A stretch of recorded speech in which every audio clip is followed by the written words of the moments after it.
इतिहासामध्ये प्रथमच चक्क बीडच्या जिल्हाधिकाऱ्यांची गाडी जप्त करण्यात आली आहे। अशा प्रकारची घटना यापूर्वी बीड जिल्ह्याच्या इतिहासामध्ये कधीच घडलेली नव्हती। चक्क जिल्हाधिकारी अविनाश पाठक यांची शासकीय गाडी जप्त करण्याचे आदेश माजलगावच्या कोर्टाने दिले आहेत। या आदेशाची अंमलबजावणी तडकाफडकी करण्यात आली आहे।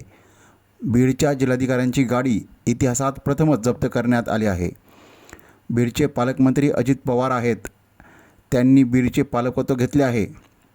त्यानंतर दुसऱ्याच आठवड्यात बीड जिल्हाधिकाऱ्यांची गाडी कोर्टात जप्त करून कोर्टाच्या आवारात आणून ठेवली आहे। कोर्टाने काही दिवसांची मुदत जिल्हा प्रशासनास दिली आहे। निर्धारित मुदतीमध्ये शेतकऱ्यांना त्यांचा मावेजा दिला गेला नाही तर कोर्ट गाडीचा लिलाव करण्याचे आदेश देण्याची शक्यता आहे। यापूर्वी असा प्रकार कधीच घडलेला नाही। चक्क जिल्हाधिकाऱ्यांची गाडी जप्त करण्यात आली आहे।